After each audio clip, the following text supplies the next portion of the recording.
This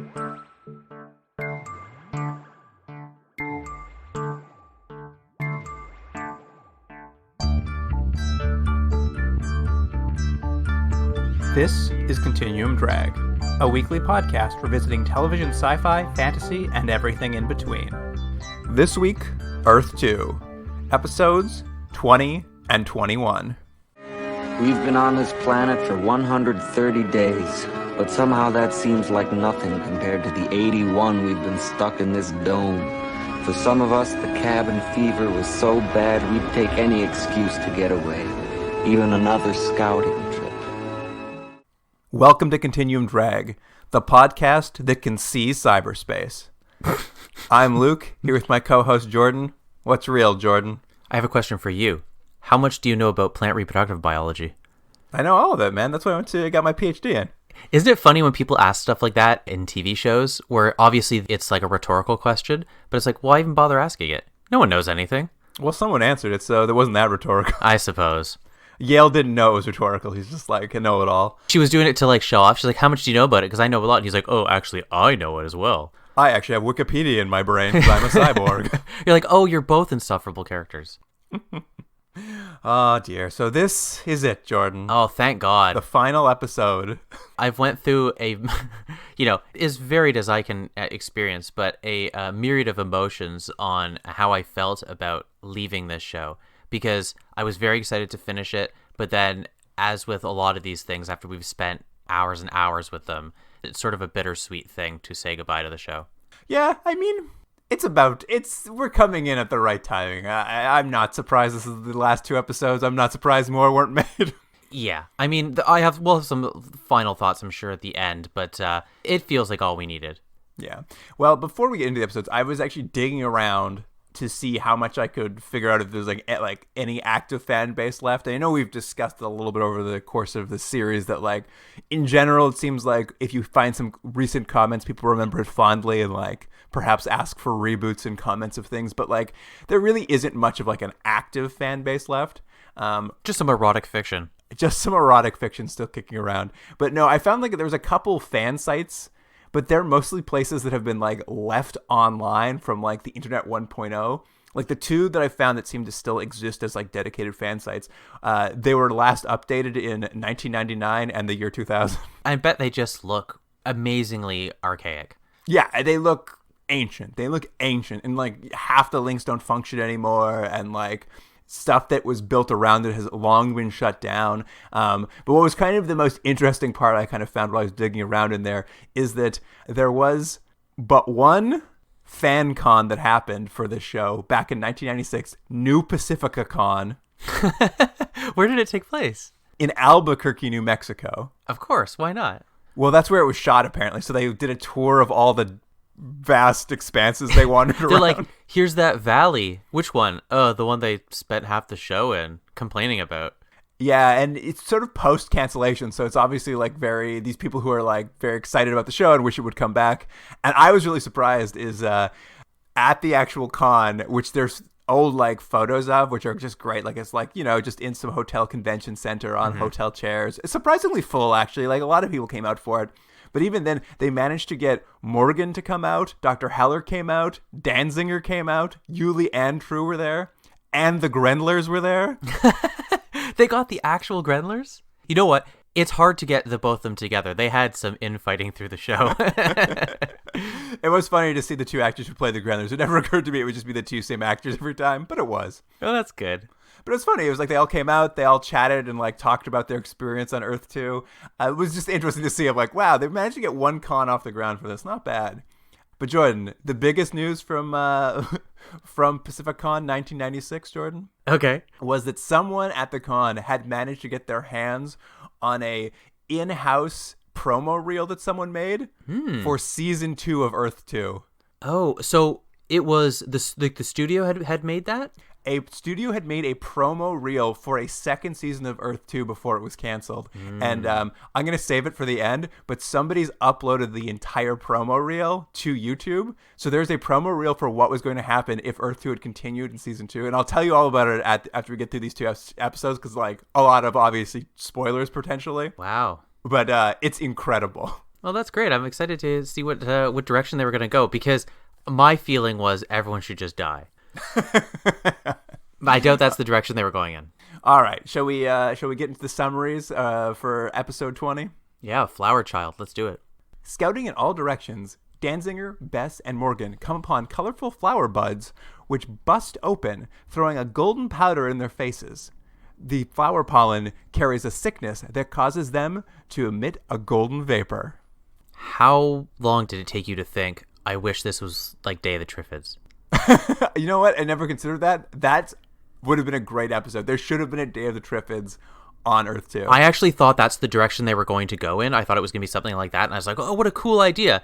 And I'm not saying this was a bad episode, because I think it was okay, but that would have been more fun if the plants were going around killing everyone. Honestly, why didn't they get there? Like, this is supposed to be a new planet with all kinds of crazy life. Walking, man-eating plants was a great idea. Yeah, it's a longer discussion I'm sure we'll have as we go through this, but it is one of those turns that happened a lot of times in these episodes where it seems like there's a really fun thing they can do, but the writers just don't want to do it. They want to go with this other sort of convoluted idea every single time, and it's like, all right, good to them. I mean, I'm not sure Triffids ever crossed their mind, which is unfortunate, because that would have been you're right, it would have been great. But anyways, we're on the planet. It's been 130 days. I think Morgan, who's narrating, says it's 81 days that they've been living in this ice valley, although I'll make the point again. They're always looking out being like, I don't think we can get out with all these cars. And it's like, these are barely high hills. Like, I don't know if the geography lends itself to it is the problem that they keep trying to have in world, but, whatever. Yep, that's it though.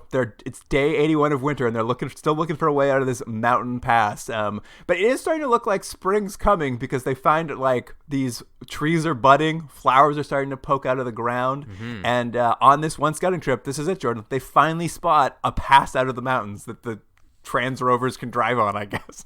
The all-terrain vehicles that were specifically designed and made for this planet and seemingly move supplies and people can't get around the slightest inclines, but regardless, they've found a way out. It's taken them this long.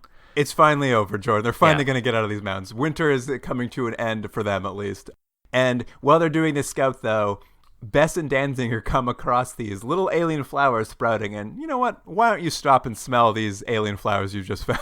You know what, though? Isn't that in character for this group of people, though? They are the worst scientists, and I would say they're always inquisitive, but they take zero precautions in anything they do. Well, and this is a debate that literally happens late in this episode between Alonzo and Dr. Heller about like how they exist on this planet, and like where there's a line here where the two of them are having a light argument about what is going on here, like how can we survive here, like we're so reckless, like this is Dr. Heller's point, like we're too reckless, we have to be more careful.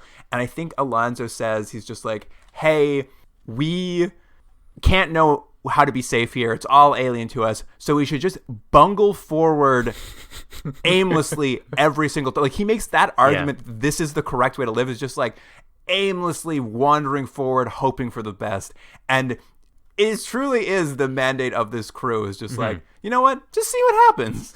Yeah. So true to form, they go to smell these flowers, and immediately the flowers shoot up what I guess is a sort of pollen directly into their face. Yes. A comical amount of pollen smashes into their face. It is a comical amount. I'd agree. It's like getting hit by a cream pie, but made of pollen. Oh, and it's a good point, because they end up with like the pollen powder on their face, and when they're walking by, I think it's Danziger is walking by, and Morgan, who's very hungry at this point, is like, did you guys just eat a puff pastry? Because he sees the powder, and that's his go-to, is he's worried they're eating pastries off in secret. I laughed so hard. That's why I think that might be a clip we have to pull, because I laughed so hard. We're just like, did you eat a puff pastry? Like, I'm just like, what? It's very specific. Like, did you have some mini donuts? Where'd you get those mini donuts? Yeah. Anyway, this pollen is a weird infection, and it causes the carriers who, I guess, get pollinated to respond similarly to a pregnancy or something. They like the hormones in their brain release, and they have like a weird protectiveness over the pollen that's now in their bodies. Yeah, the pollen, they kind of bend over backwards a little bit to try to explain it, but I guess the basic idea is that it alters the chemistry within yourself as it's sort of a virus that makes the hosts do what the virus needs, basically. Yeah. And the episode is primarily focused on Bess, so she's really the one who like exhibits these things, which I thought was a huge missed opportunity. I really wanted to see like a fake pregnant Danziger running around, but he's pretty sidelined. He's mostly in the background being like, I don't want to be pregnant with a flower baby. I mean, that's a thing that it's a quick scene, but basically Julia Heller, the doctor, tells Bess that she thinks she's pregnant because of the raised hormones or whatever it is. But quickly they're like, oh, you're not pregnant. And there's this like scene of like, should we have a baby? Maybe we won't have a baby. And all this, like, it doesn't really matter at all. But then I was really hoping that it was going to be that Danziger's told he's also pregnant and he has to deal with those issues as well. And he's like, how am I pregnant? Well, and they're both having stomach pains too. So I actually thought it was going to be like a literal pregnancy, but it turns out it is just like the thing in your lungs and bloodstream just wants you to do something for it. I did like, though, a little peek about birth control in the future. Oh, that's right. What do they call it? It was a suppressant. I think they just called it like a suppressant, but it's something that because when Bess finds out she's pregnant, she looks at Morgan and says, haven't you been taking your suppressants? And Morgan's like, I have been taking them. Julia, did you fuck up my suppressants? Yeah, which, to be fair, is a good question, because if there was an accidental pregnancy, I would probably blame Julia. I mean, it would have been Julia's fault. But I guess we can confirm then that Bess and Morgan are having sex. 100%. True. It's 100% true. Confirmed. It's nice. I hadn't thought about it up to now, but I'm like, oh yeah, I guess you wouldn't want anyone in this crew to get pregnant because not a great place to give birth to a baby. No, for several reasons. Anyway, this infection by this pollen, it also causes more in Bess than really Danziger, but causes her to really want to walk north. This is apparently where the pollen wants to send these people. Whatever the end of its life cycle is up north.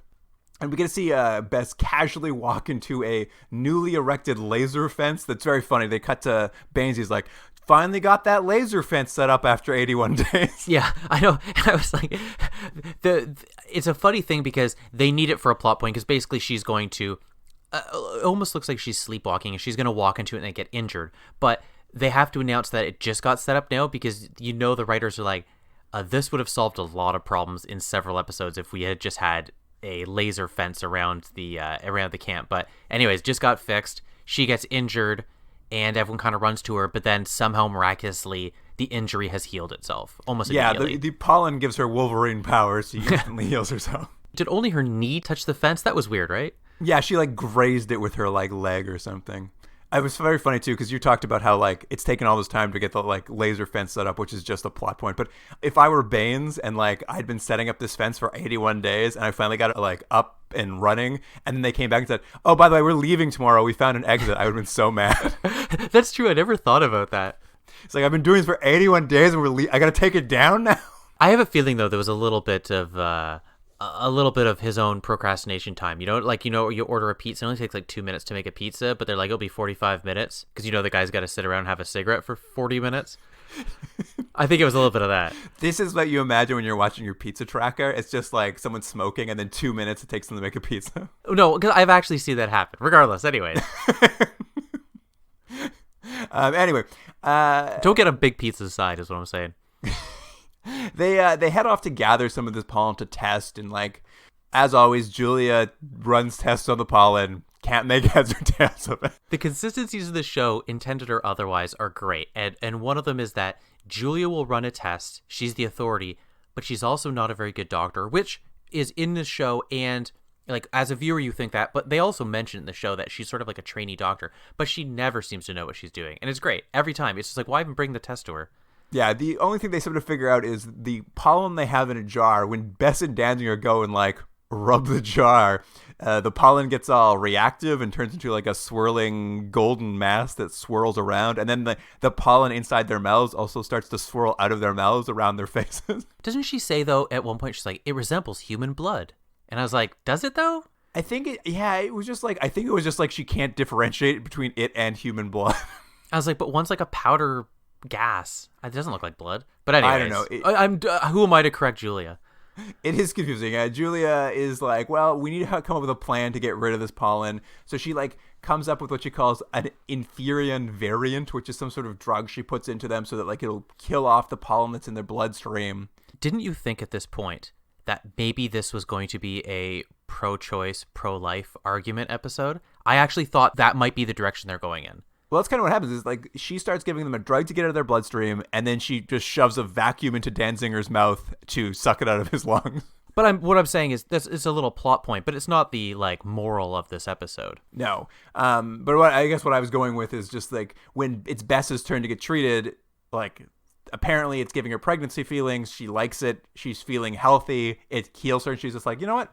I want to keep it. I don't want to lose this thing. And then there's a big debate amongst the entire camp being like, should they force her to take the pollen out of them? Yeah. And Danzinger sort of stands up for her and just, or not Danzinger, sorry, her husband Morgan stands up for her and is like, hey, you guys, like, if my wife doesn't want you to take this thing out of her, it's not appropriate for you to force it out of her. Yeah, like there is this like subtle debate there. Yeah, they don't really lead into it. And I'm not saying they should. It was one of those things where I thought, oh, maybe this is actually the show making a plot out of some sort of morality thing like Star Trek would do. But it's not really what this show is about. No, ultimately it doesn't do that. You're right. Because like Morgan does stand up for her like bodily autonomy rights briefly, but like it kind of goes away pretty quickly. Because everyone at the camp's just like, all right, we'll let her keep it. Although I did like in this meeting they're having where they're debating what to do about her and the pollen, that Bane's character is really like, hey man, we got to get it out of her, man. Don't you remember that time we thought Alonzo or Danzinger was possessed by a Terrian demon? We can't have that again. Yeah, doesn't Alonzo make a jab at him for like being a wuss? He's like, what are you going to do? Like go hide in your container again? I thought that was the best moment Alonzo's had. It was a real callback to that episode where he's just like, what if it's a demon? It's like, well, maybe you should just go hide like you did last time, you coward. Yeah. Anyway, basically now everyone in camp's kind of like mad at Beth. Everyone just treats Beth really badly now. Yeah, for no reason, really. She hasn't, to be fair, just point to this episode, she hasn't done anything other than, for all intents and purposes, sleepwalk once. That's all she's done. Yeah. And she injures her hand, at which point her husband Morgan tries to like help her. Like he was like, let me see that injured hand. And when he touches it, it hurts her. And the pollen like lashes out of her mouth like a little whip and like scratches his cornea. Yeah, and so he wears an eye patch for most of the episode, which I was hoping was going to be now what his character looked like going forward. Like he just loses his eye. Yeah, but this one time that this thing has whipped out and hurt his cornea, basically now the group's like, that's it. You're not allowed to keep this pollen anymore. They have Morgan sedate her and they put her down basically to be like, we're forcing this pollen out of you whether you like it or not. And then that the bodily autonomy potential moral goes out the window. Yeah, I think Julia does say, though, that I think at this point she's finding that their organs are shutting down. I think she might say, like, the liver will shut down if she doesn't get it out. So, like, they make some sort of, like, vague, we're not really doing anything wrong by taking away her rights.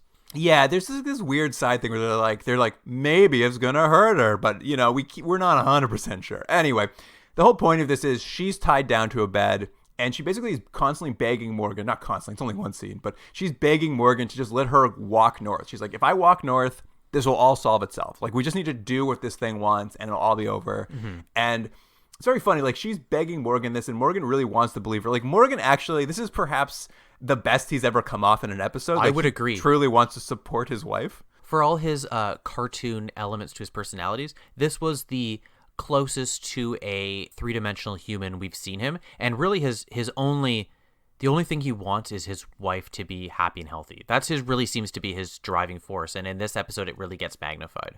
Yeah, and he wants to trust her, but he's, you know, the group's really leaning on him to force his wife to do something, and so he's conflicted. And that night she breaks out of her bed and runs off and heads north on her own, and they're all worried. They're like, a cold snap is coming, we have to get her back. But he takes off on foot and is followed in a vehicle by Alonzo and Dr. Heller. I had a question about this.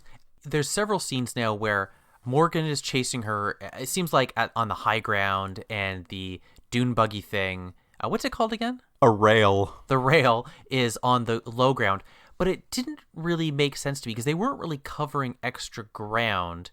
It was one of those things where I was like, why do they keep just driving beside each other? It was the equivalent of like he's training for a boxing match and you're driving the car behind him while he jogs. Yeah, it doesn't quite logistically make sense. Like he leaves on foot to follow Bess, and then they very shortly leave in the cart to follow him. but they can never catch up to him for some reason. I'm just like, well, you would have, after hours of walking, caught up to him. It's not that difficult. Anyways, doesn't really matter. The point is, they're in the car, he's running. Well, and more to your point, too, by the time they meet up, like, they only finally meet up when they come to Bess's tracks, meeting up with a second set of tracks, and they're just not sure which tracks are hers now, so they split up again, so one can follow one set of tracks and the other can follow another set of tracks. And, of course, Alonzo and Dr. Heller end up following tracks that lead to, like, a dead Grendler whose mouth is covered in pollen, and they're like, oh no, the pollen walked it to death. Yeah. on a side note, Grendlers have, I think, had it the worst of any species on this planet, haven't they? They've been killing Grendlers left, right, and center. They've been tortured, they've been shot, they've been eaten. One was imploded. Yeah, it's just bad. It's poor species. I mean, it does feel like anytime they need something to suffer, it's the Grendlers that get it. Yeah. The Kobo's just walking around shooting its fingernails at people. No one's put powder dust and walking it to death. The worst that's happened is one time it missed its home. It's true. It got back, though. It was fine. It got back. Anyway, now they're worried that this pollen's going to force her to, walk to death like some sort of parasite in her brain. Morgan does manage to catch up with Bess and get her to put her jacket and boots on, and he's like radioing back to the group, like, I found Bess, what should I do? And they're like, stall her until we can, like, sedate her and hold her down and force that pollen out of her again.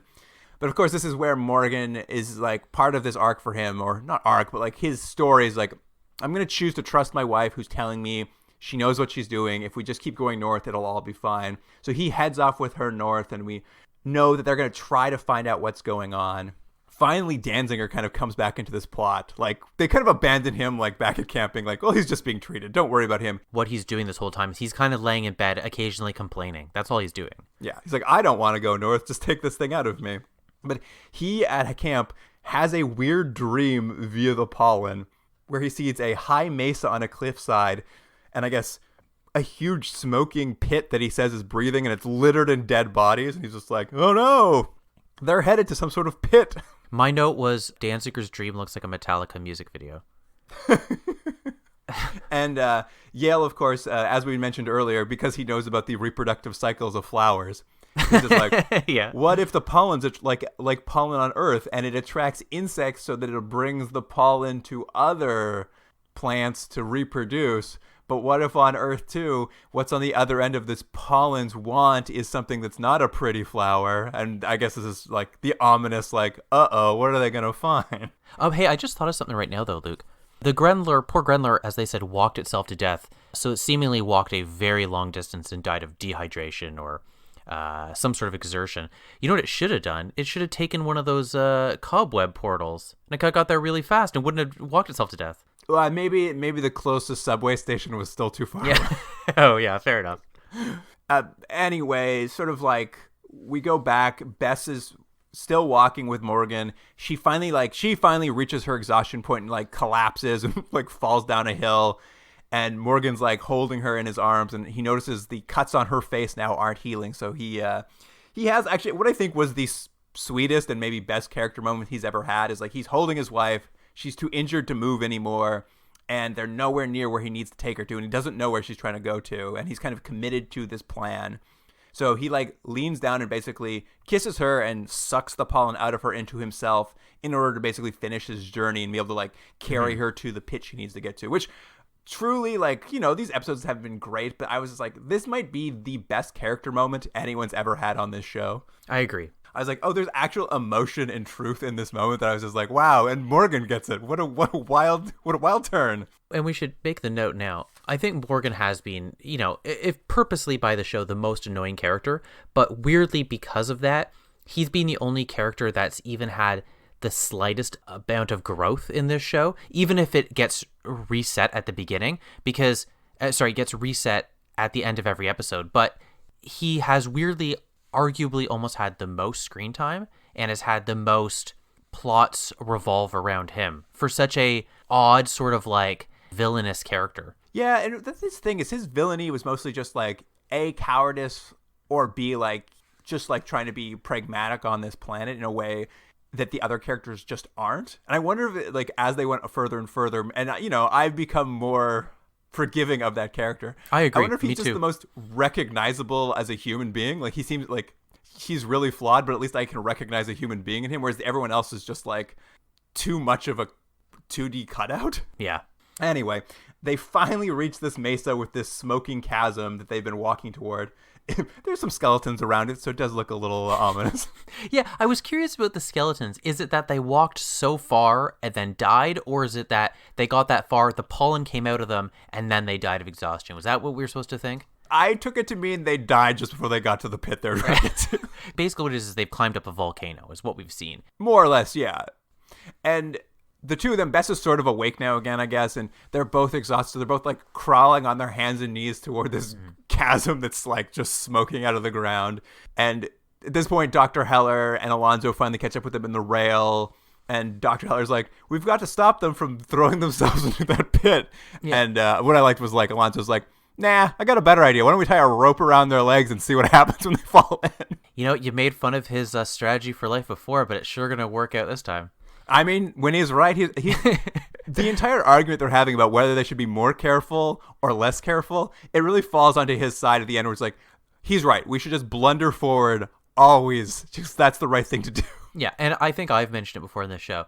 I don't think one time a character has posited a theory that wasn't true. It's not like there was 3 versions of something. They're always like, what if the guy is a ghost that needs money? They're like, it is a ghost that needs money. And you're like, all right.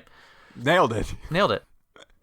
But yeah, we basically get to watch Morgan and Bess fall into this chasm, dangling by their legs. Mm-hmm. The pollen at this point finally exits their body down into the pit, and they're pulled back up out of this smoking chasm. And as they watch, the earth starts to quake.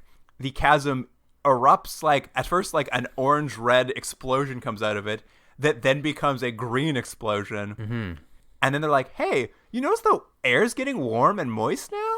You guys, I think we just created springtime. Yeah, that was the dumbest thing ever. Again, I actually don't mind this episode, and we'll talk about it later as to the reasons, but the ending of we just created spring is so stupid. And also, what is the point? The point is, this was a good thing. This had to happen. If one of them didn't accidentally have the powder spray in their face and then walk north and then put it into this volcano, they would be in winter forever. Is that what they're saying? This is what they're saying is there's no seasonal cycle. Earth 2's orbit and rotation have nothing to do with the seasons. It only works if some creature gets pollen in its face, walks to this pit and falls in, is the only way spring restarts, which is like the craziest understanding of the cycle of seasons I've ever thought of in my life. Which also, it does mean the way how worried they've been about winter and that they don't know how long the season is and all that.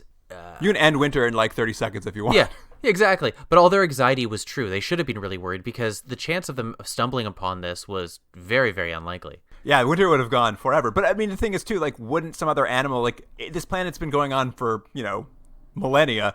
It's just some animal falls in that pit every year. It's fine. It all works out. Yeah. Anyway, they were just in a bad year where no one had come across these 2 particular plants. That one grinder just couldn't make the trip. No, you know what it was? It should have been that one that they shot and butchered last time. That was going to be the one that was going to do it. This was when this was revealed as like how this planet works. I was like laughing so hard. I'm like, move over, love hate spiders. We've got a new fucking like super out there idea. Yeah, and the funny thing is, the show doesn't lean into it enough. It's like, if you guys want to have the most insane theory, just go with it. Make the planet that weird, though. The problem, though, is they want the planet to be as close to Earth as possible, except there's these really bizarre little things that happen. And I just think, go for it or don't, Yeah, this place either needs to be like way crazier than Earth or like, I don't know. I mean, it is way crazier than Earth from what we say. Well, I mean, there's electricity, water, and acid caves, and time-traveling webs, and all this, but everything else is exactly the same. But I mean, that's the end of the second last episode, is spring is finally here, and they can finally get back on the road to New Pacifica. I'm just like, crazy. The last episode's going to be back on the road again. They can finally get and drive on the road over the hills that haven't had snow on them for many episodes. I can't decide what is happening. What decisions had to happen for this to happen? I'm going between 2 ideas here. One is the production schedule meant that they were going to be shooting in winter for a certain period of time in New Mexico. and it was just going to be logistically annoying to have to like be moving around a lot. So they're like, let's just write a bunch of episodes where they're in one place so we can set up a headquarters and everyone doesn't have to be cold and like blah blah blah.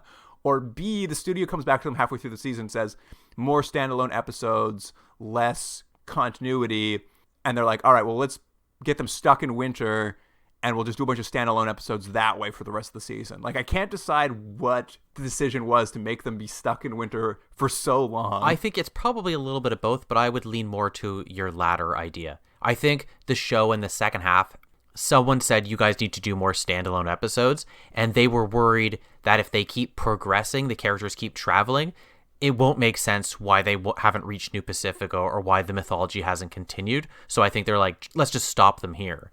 Yeah, it's just so funny because the way it ends, the way winter ends is so arbitrary. And it's just like right at the end of the season, it's like, oh, winter's over. Now they're back on the road again. I'm just like there was no reason it could have ended 6 episodes before this or couldn't have ended in 25 episodes after this. Like, it was just so arbitrary.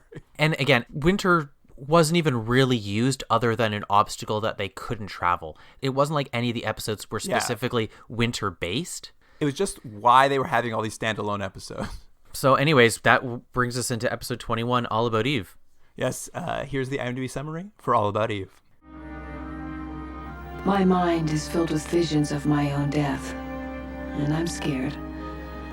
Scared that Ben and Elizabeth were right, that I will be the first of our kind to prove that we cannot live here. Facing an unknown illness where they progressively deteriorate, the colonists find the remains of a Venus-class Council research ship containing several cold sleep crypts. The 2 survivors are distressed. They are not back on Earth. And this was courtesy of R.W. Zim, DPA. One more time. The show starts with a recap, and it lets you know right off the bat that we're going back to the serialization that the show has more or less dropped for the last several episodes. And I wasn't sure how I felt about it, because in some ways I kind of like the standalone episodes, but it did feel like they had set up so many dangling threads of this mythology that I was like, oh, we gotta start tying some of those together. And man, do they ever try to do that in this episode. I mean, yeah, they're back to the core plot. I mean, it's the season finale. Like, it makes sense you're going to bring back a lot of the things you've seen up till now and try to, like, push the show forward. Weren't you wishing, though, that Tim Curry came back? I mean, we haven't talked about it. We haven't done an episode where we haven't talked about Tim Curry, so yes, of course, I wanted him back. Sorry, but I cut you off. What were you going to say? One thing I noticed, Jordan, which kind of blew my mind more than the recap, this episode starts off with a title card that says All About Eve. Oh, did it? Yeah, it starts off the episode, it's just like, quote, in quotes, it's just like, the title of this episode is All About Eve. And this is the first time they've ever done that. I was like, what's that? Why is this the last episode? You're like, now we have title cards.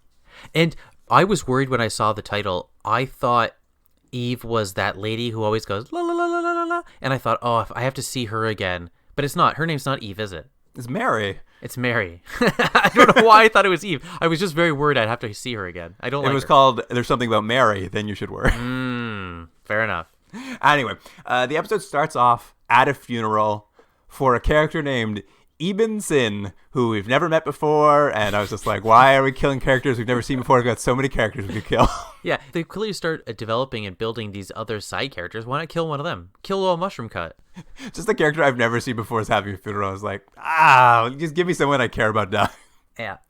Apparently 6 days ago, everyone in the Eden Project started to get sick, and now they're dying mysteriously.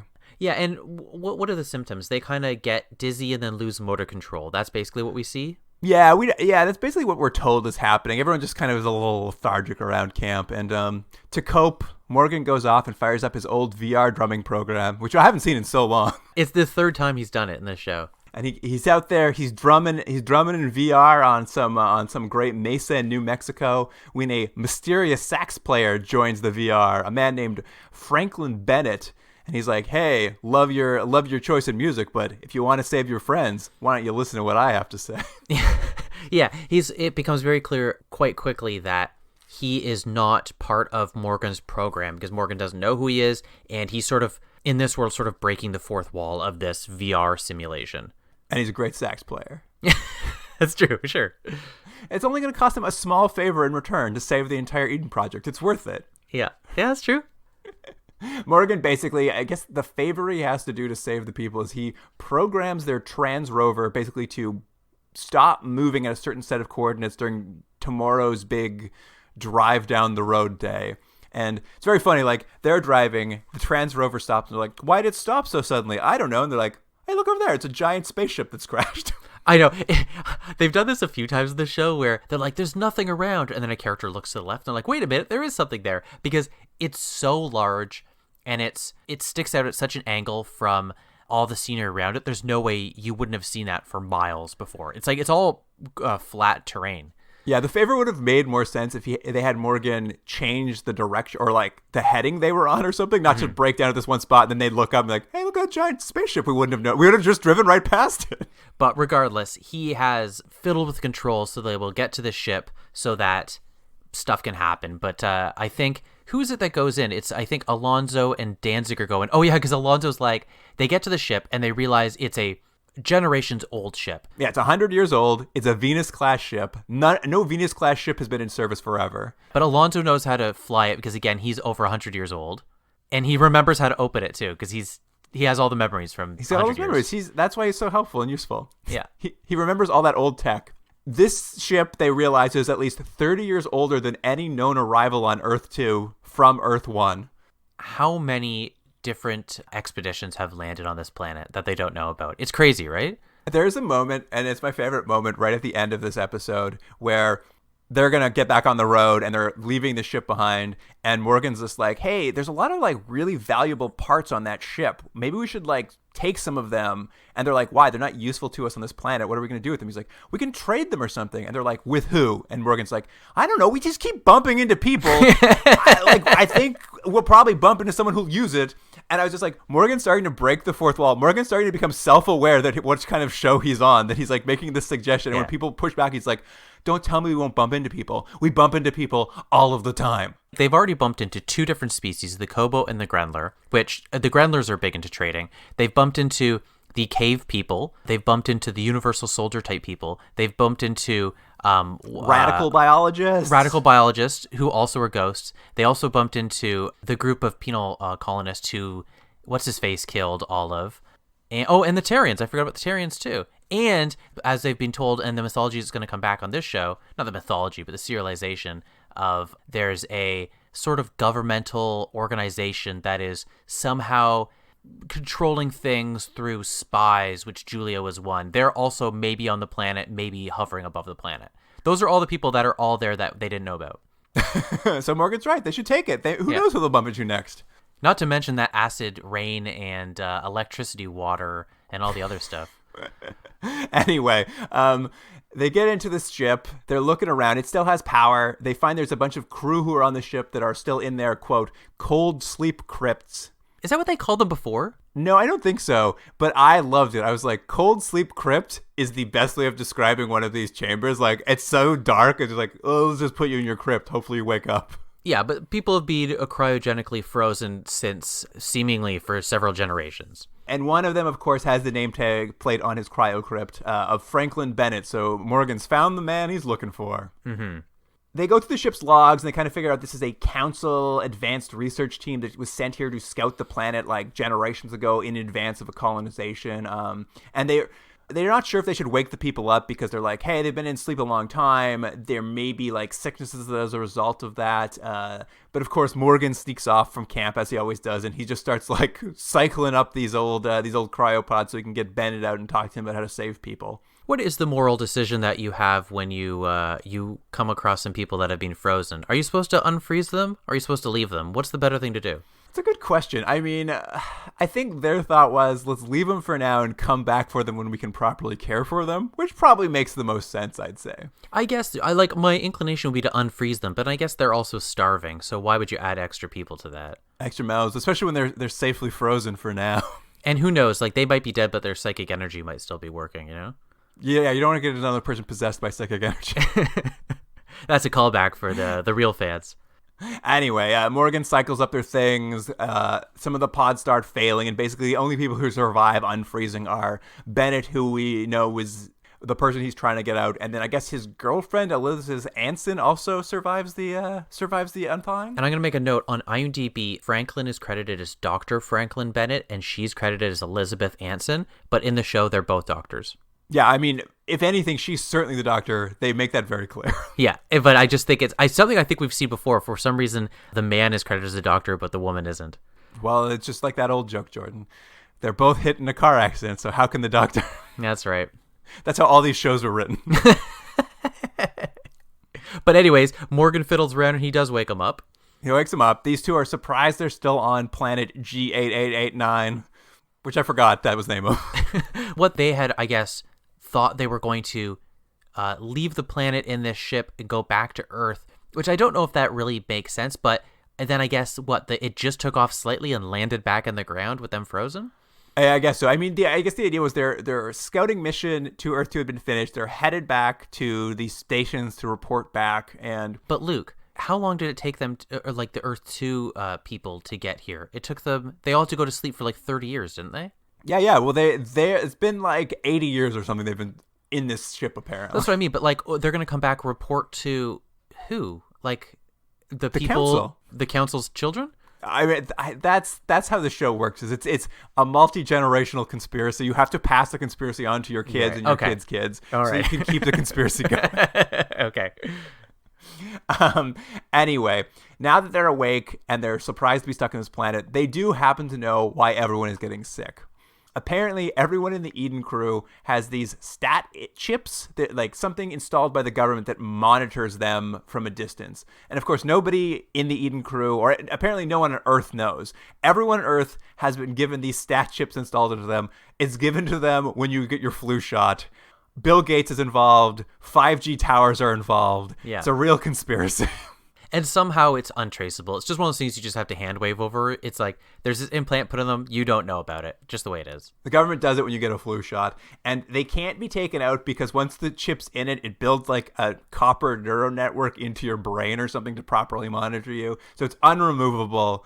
And they're all malfunctioning. And that's why everyone's getting sick and dying. Can I make a note? I'm not going to ruin anything later, but we are going to find out later in the episode that Devin doesn't have one. And we'll talk about that later, but was the implication that she knew all of these people have this implant and thus she is part of the rich people that are doing this? I mean, I think the implication is she is part of the elite ruling class who does not need to be like monitored and put into debt slavery to rule. I don't think she knew this is what was getting them sick, but I think the implication is like she's been walking around with these people for, almost a year now. She knows they're all tagged and tracked because they're all just peons, but she's one of the ruling class, so it's fine. Like right. She doesn't need it. Yeah, fair enough. And I assume Yuli wouldn't that as well.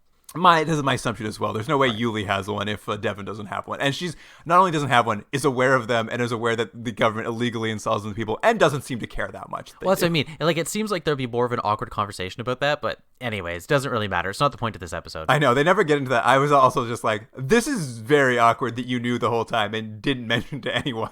Yeah. Oh, dear. The two doctors are woken up now, Bennett and Anson. They're upset that they haven't got back to Earth, but there's this weird thing where they kind of go to them like, we're dying, help us. And as you said, they go, we know what it is, but they're like, but we don't really want to help. And you're like, what?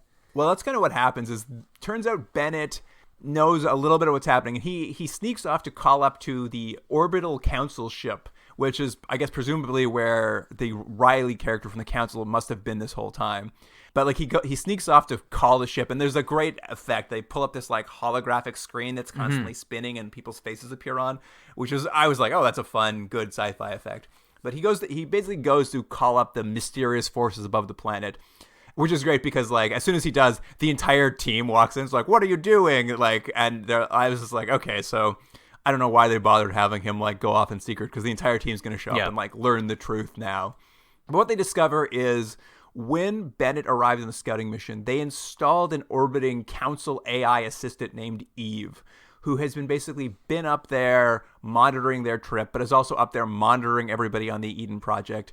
And we're also going to discover, I'm just going to tell everyone now, the AI has also been the villainous council guy, Riley, who's been up there the whole time. He's just like it's just 100-year-old AI that like the council has installed to, I guess, monitor the planet for them and then like make up fake personalities to. So now let me ask people. you though, this might be taking us off to a long side road, but does this jive with the mythology we've built on this show? Because we have seen Riley go into this sort of secret dreamscapey sort of conversations. The VR world. Yeah, where Julia has had these clandestine meetings with him. But they sort of implied that they've met before or that they've seen each other in person. Did they not? I think it had been kept nebulous enough as to their relationship that I think they are retconning a little here. I think they're deciding like, oh, there was never an actual council human presence on this station.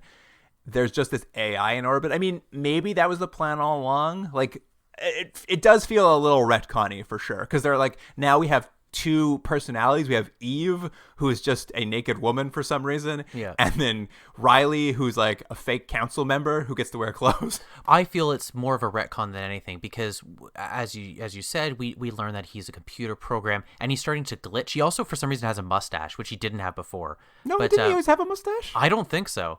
I always thought of him as having a mustache. Anyway, he's I think the mustache is a glitch, but he's sort of like glitching out and he's sort of saying things that don't make sense and he's clearly breaking down, which they really could have hinted at the beginning that there was something weird about him. What they were really implying before was that he seemed genuine, but to the audience he clearly had other intentions, not that he was something was physically wrong with him. He did feel like he was going to be a real person in orbit they were going to meet one day, but now it's never going to happen. Although it does lead to one of my favorite moments is when they're all seeing this AI and then like they're finding out there's an orbiting thing and like they don't find out that Riley's part of the AI for a while. They still think he's like a person on a spaceship. But my favorite scene was Riley. They tell the AI to go get Riley to talk to them, and Riley appears on the screen and he looks around and he's like, well, if it isn't Devin, Julia, and all the others, I don't know your names. And I thought that was very, very funny when he's like, my two nemesises, and who are you again? Dan something? I have a couple more real quick things to mention before we get back to the plot.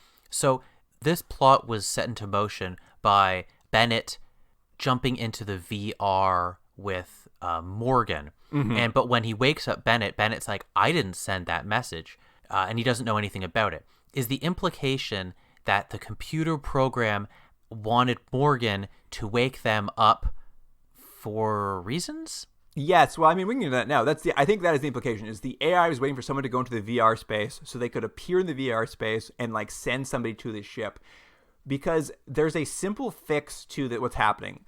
What's happening to their chips in their brains is related to the AI suffering a problem up in space. It has a virus in it, and there's a simple fix to it. In Bennett's locked CPU, they keep calling it his CPU on the computer, but like in his files on this ship's computer, there is basically a simple program that can fix this. Essentially, they just need to roll back the AI to a state before it got the virus, and everything will be fine. They need to go into the time machine and go to an earlier operating system. Exactly. I mean, that's basic. They don't know that terminology yet, but that's basically what the implication is. So they're like, wake up Bennett, get his codes, roll back the AI, we'll all be fine again. But of course, Bennett, as you said, is not interested in fixing them. He won't give them the codes. He won't save them. He just won't do it because it turns out he's the one who infected the AI with a virus, this is the funniest part of this. He infected the AI with a virus as they left Earth 2 with a 50-year basically time span on it. They're like, in 50 years, this virus will activate, basically destroying the AI and cutting off the council's link to the planet. They found something on this planet they decided is too powerful, or they don't believe the council should ever come to Earth 2. So they've basically installed a 50-year pause on this AI until they get home. Because I don't know why they had to wait till they got home before the I think it's so he could go like, nah, look what I did. I guess so. But basically what's happened is, it just so happens that 50-year time period has just expired. Yeah. So now everybody's getting sick. The AI is in trouble. That's why the AI hasn't had trouble before now. It happened this week. Mm-hmm. And he did it for a good reason, and he's not going to undo it. And literally that night, because Bennett has now also gotten sick, but not from his chip, but from cold sleep syndrome, and he dies that night, takes the codes with him, and that's that. Yeah. It was a weird sort of thing. It's like, I mean, I guess it sets up a good, like, what do they do now? But it was weird that the amount of steps we had to get to that point just to kill him was odd. Yeah, they really had to explain the whole plot and how he was important to it, and then just, like, kill him so you're, like, now stuck against a wall. Yeah. Of course, his cohort, maybe his girlfriend, the other person who is on this ship, Anson, she agrees with Bennett and thinks they should never have come to this planet, but she's also dying of cold sleep syndrome.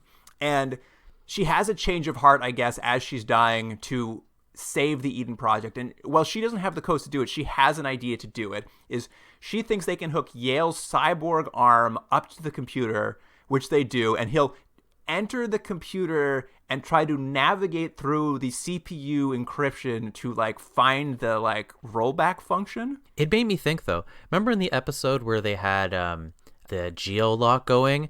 What did Morgan use so he could hack faster? Oh, he put his VR gear on and just, like, went into VR to try to hack. But wasn't there something like the planet helped him or something? Oh, they used those glowing stones. Why did they use the glowing stones? I mean, that's a good question. But, I mean, that's the thing, is Yale's able to hack it not difficultly. Like, it's really weird. Like, they plug him into the computer, and this is where he says, "I can see cyberspace." Yeah, it was a funny line. And what blew my mind is they never go into it, but he's like, "I'm in cyberspace. I'm moving through the computer." And then there's, on the soundtrack, you can just hear screaming. I know. I wasn't sure. I was like, well, what is happening? Well, and Yale's just like, "I can see them all." And I think the implication is the cyberspace is full of the screams of the dead crew and their memories. I wasn't sure if it was supposed to be some sort of purgatory he had entered or something, because it was the weirdest thing ever. I have no idea. It made no sense to me. And I was just like, what kind of nightmare is he seeing that we're not seeing? And why is it in this computer CPU? Didn't you hope that you would see more of what was happening? It would be like, remember Disclosure, where Michael Douglas went into the internet and it was just like his face on like a digital little body walking around? Yeah, using those filing cabinets. That'd be great. Well, truly, that's probably what it should have more closely been. Like some locked filing cabinets. Anyway, it doesn't really matter. He manages to hack his way through the CPU, and doing so causes everyone's stat chips to start hurting. So everyone starts falling on the ground being like, "My head hurts, help us."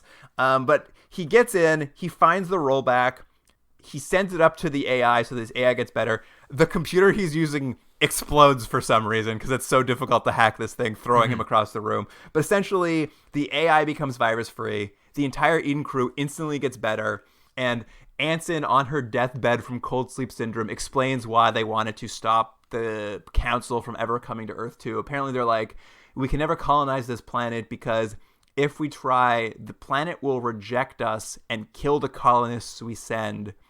And she died. Like, this is her big revelation. It's just like, we're like an invasive organ, and if we try to install ourselves, the planet will reject us, we'll die. And this is when they reinforce this idea. This is when it becomes clear that Devin has been sick this whole time, but not because she has a stat chip. She collapses, and they realize Devin's being rejected by the planet. All of her organs are malfunctioning. It has nothing to do with the stat chip problem. She had a separate, unrelated illness that has been killing her this whole week. That is just coincidental. It happened at the exact time. Yeah, and it's because the planet is rejecting her, apparently.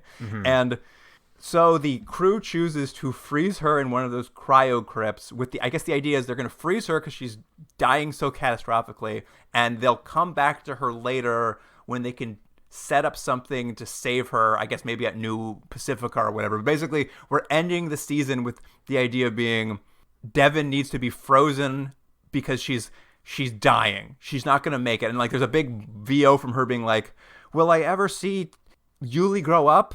Will his Terrian DNA ever help us like solve the mysteries here? I may die before I ever know. I was like, no, you remember when you went forward in time and you saw the future? You're fine. Don't worry about it. I thought the exact same thing. I was like, I think you guys already kind of explained that everything's going to be fine. It was, I was just like, I'm like, you guys really should have, in the writer's room when you came up with these two different plots, been like, one of these is really going to undercut the other. I have a separate note. Remember we read several episodes. We read an erotic story, and there was a line in it about how Devon had been brought back from the dead, and we were like, "Oh, that seems like a plot hole." I think that was someone after the show going, "They'll fix that, and she'll come back from the dead. Then they'll get it on." I do remember that you said it was possibly a spoiler alert that she got better from whatever was wrong with her, and I was like, "Oh, well, here it is." Yeah. But that's how kind of this series wraps up. Also, what we've seen in all these people that go into this cryogenic sleep, or what do they call it, Luke? The cryocrypts? Yeah, the cryocrypts. They're all wearing their normal clothes because I guess it's not like sleeping. You're not going to like crumple your clothes. When they get unfrozen, they walk around and stuff. But she chooses to go into her bathrobe. She wants to be comfortable. I guess so. I was just like, that's weird. But I think it is how when they first came off the ship in the first episode, I think they were all wearing their pajamas.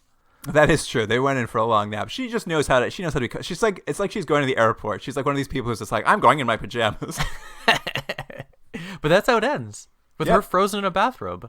Her frozen in a bathrobe. How will they save Devon? Will they make it to New Pacifica? Is the planet going to reject them like an organ it doesn't want? Who's to say? Yeah, we'll never know because the show never continued. And that was it. That's all she wrote. Well, Jordan, now that we're at the end, we've watched all of Earth 2. Do you want to get back to my tease about what Earth 2 Season 2 might have been? Yeah, let's hear it. So as I mentioned, someone got their hands on, I'm sure, like a VHS or something from back in 95 when they were like toying with the idea of the second season of this show, which is a surprise. You would have thought, I would have thought anyway, that basically the show didn't have the ratings, got canceled, that was the end of it. But clearly that's not the case. Someone wanted it to continue. Because what they was sort of said when I was digging around on these websites is there was like a letter from the creator of the show. Because apparently when the show was canceled, there had been a big campaign to save it. Like letters were written in, someone took out a Variety ad saying save Earth 2, that kind of thing. Mm-hmm. To the point that the creator decided he needed to write back to the fans to kind of explain things to them. So he, like any good Hollywood head, had his assistant write a letter. Yeah.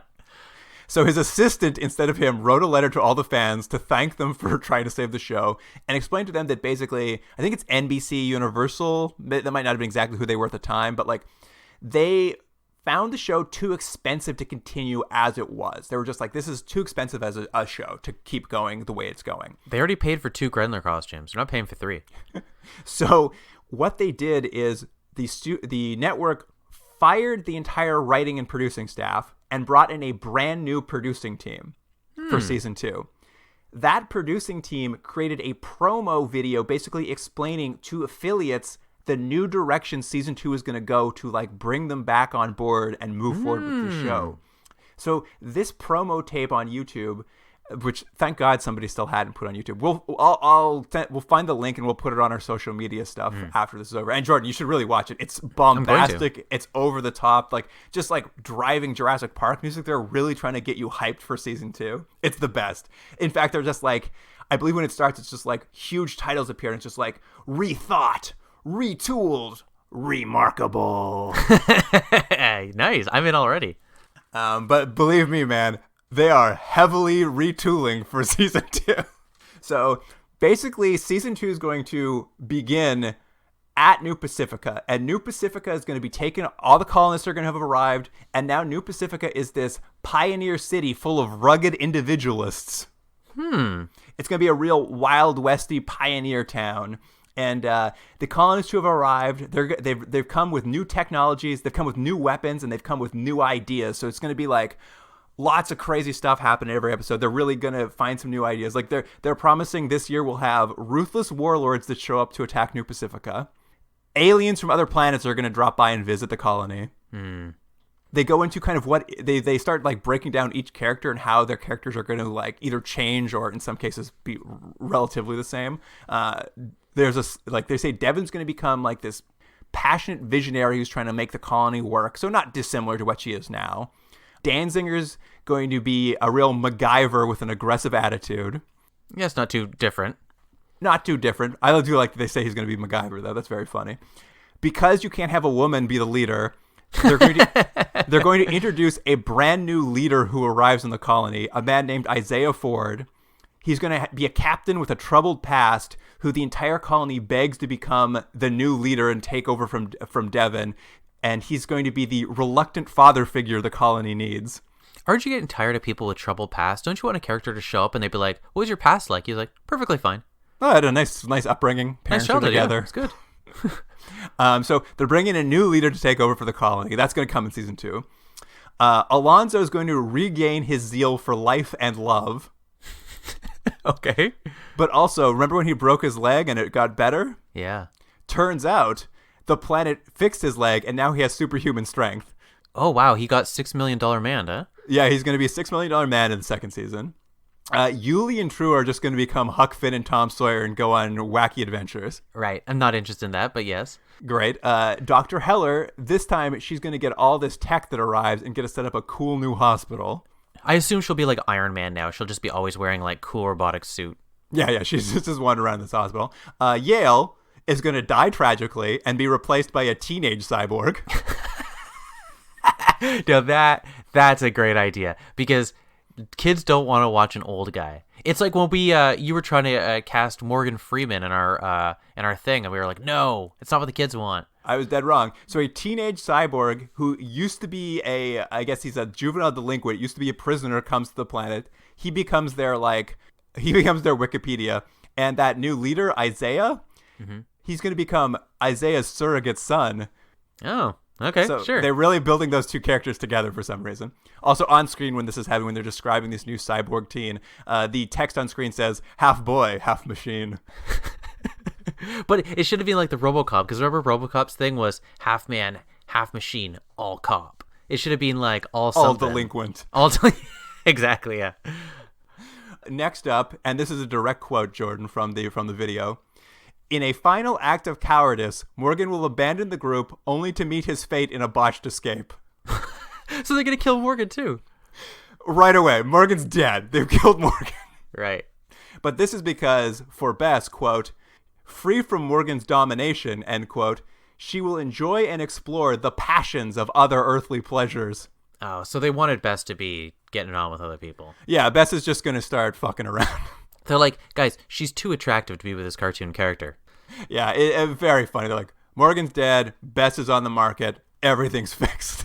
Although, you don't want her to get into that rail by herself, though, right? Because she'll probably accidentally kill someone.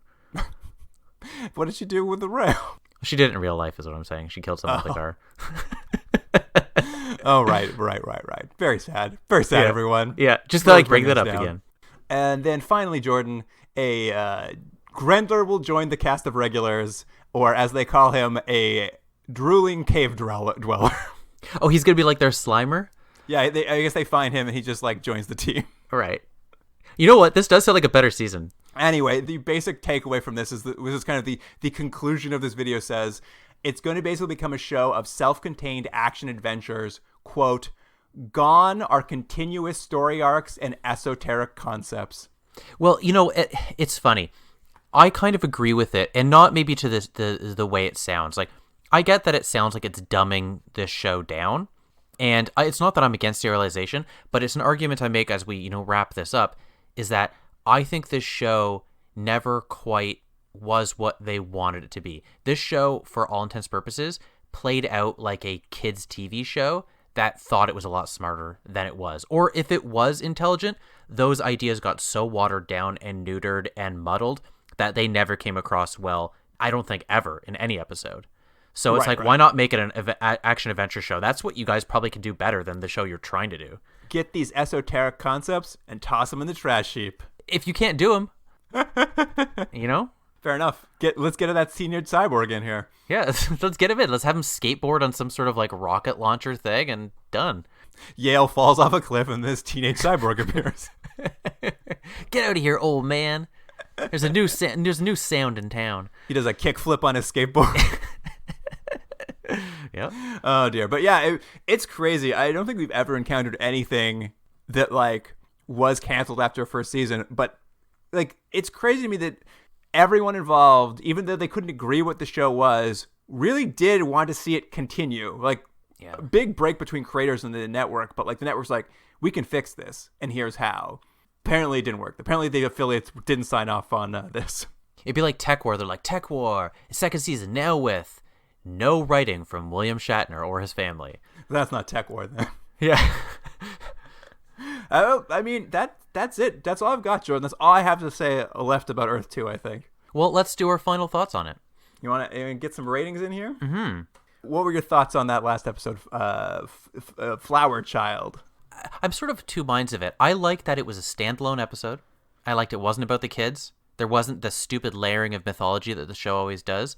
There's no real Terrians or Grendlers. It just doesn't feel like they're going down, the same hole over and over. I like the idea of finding weird things on a planet and then having to deal with it. There was still some like weird crutch ideas and stuff, but I thought this was a better episode than some of them they've done. So I'm going to go higher than probably it deserves. I'm going to give this a 7 out of 10. I agree completely. I'm giving it a 7 as well. I think overall, like, it still has all the like minor problems with the show, but like the characters, because I guess maybe because Morgan was like clicking in this episode and Bess, like, yeah, the characters worked a bit better. I loved them going like infected by pollen. You have to go to wherever the pollen's taking you. That's a fine sci-fi idea. And listen, it's super dumb that that's how spring works on the planet, but it's also hilarious. It's also the funniest thing I've seen. It's worth it just for that. And this maybe plays to my comments on the possible second season that never was. The whole idea of the mythology of the kid, and he might be a Terrian god, and the planet healing and stuff, I think it's so boring, at least the way they executed it, and like, I don't care. So anytime there's an episode about Yuli or True running off or any of these things, I just hate those episodes. So when they're not about that, I'm all on board. I would have loved at the beginning of season 2, and they're like, they just start on the colonies going, they're like, remember when the planet was going to eject us? They're like, yeah, remember how we fixed that with, I don't know, this needle we got or something? I don't know. And they're like, oh, and all the kids died because nothing took, so now it's just cool characters? Anyway. It would have been great to hear all of the ways they had to, like, the poor writer of that first episode, like, had to write himself out of all of these corners so he could be a standalone series. All right, All About Eve, Jordan. Weirdly, I'm also going to give this a 7 out of 10. I don't know if I liked it as much as the last one, but I did like that. I think the retconning cleaned up some things. Maybe not, in the best way ever, but it kind of felt like they were closing the door on some of the things that needed to be closed. And I like that they theoretically killed Devin, who I hate. So 7 out of 10. You know what? I'm going 7 out of 10 as well. I know for you, you're hoping that the standalones would work.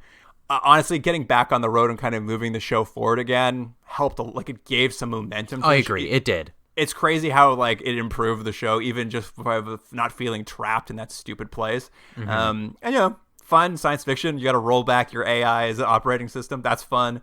VR was fun. There's, it had its moments. Yeah. So, well, we're pretty great. And I have to say, the last few episodes of the show were much better than that middle chunk. It's kind of an unfortunate thing. I think we've seen it with some other shows, where, we're like, oh, would you recommend this? And it's like certain episodes, the first chunk of this show and the end of the show are pretty decent. It's unfortunate. I think the middle 2/3 is pretty bad.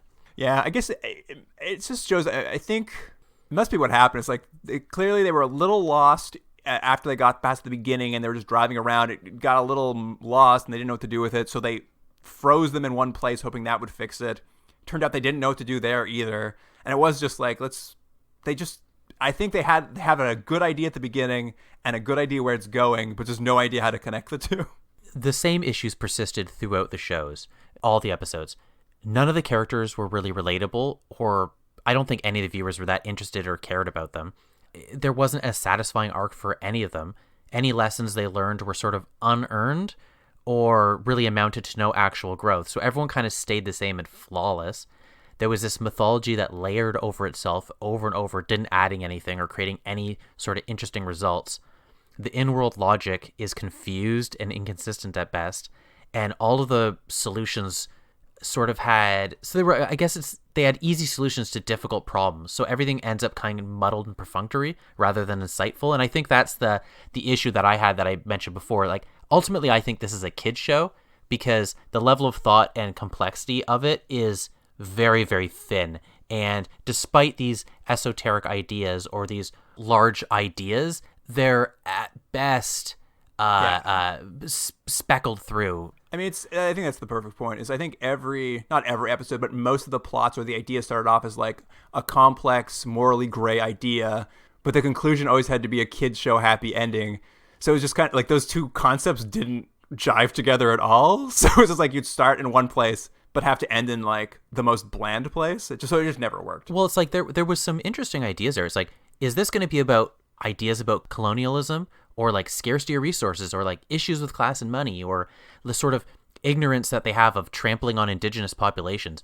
All these are sort of nuanced plots and thoughts they could have had, but they were just like, let's touch on it and then go, like, even that we were talking about, like, there was a possible abortion issue. And I'm not saying that had to be this sort of politicized episode every time, but there's something there that you can add to the conversation. But they just went like, nah, let's just touch on it. And then instead, I don't know, flower power, it's like, okay.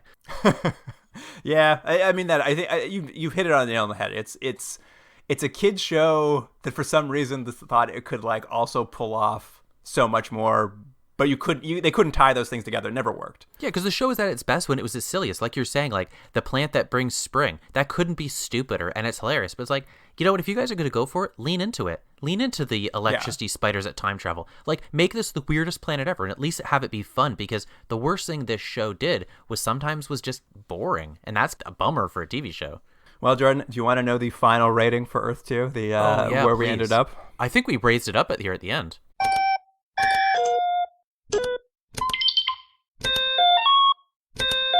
I've punched it in. I mean, I wouldn't get that excited. The final rating for Earth 2 is 5.8. Yeah, so it's almost a 6 out of 10. That's probably right. Yeah, I think that's probably right. I mean, you mentioned, like, do you recommend this? Like, maybe a couple episodes here and there. I think if there's something you had in the background where you cleaned your house because you were just halfway curious, whatever, that'd be fine. But, like, I think this show demands your minimal attention. Yeah, I think if you sat down to watch it, you would be very disappointed and would give up very quickly. Joking aside, you and I have now talked about this show for 12 hours, something like that. Like more than the people who wrote it thought about it. That was my point. I think we have spent more time thinking about the all of the intricacies of the show way more than anyone actually involved in the show, and you can tell. Yeah, because none of it connects when you really think about it. Yeah.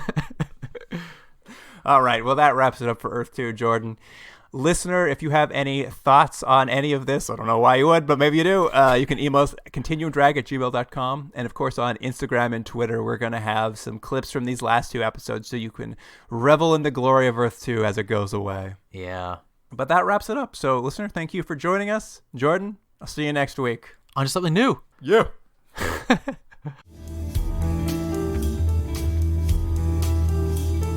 Continuum Drag is recorded in Toronto, Ontario. Theme music by James Rex Seidler. Produced by Jordan Dullock and Luke Black. Special thanks to Aaron Hughes.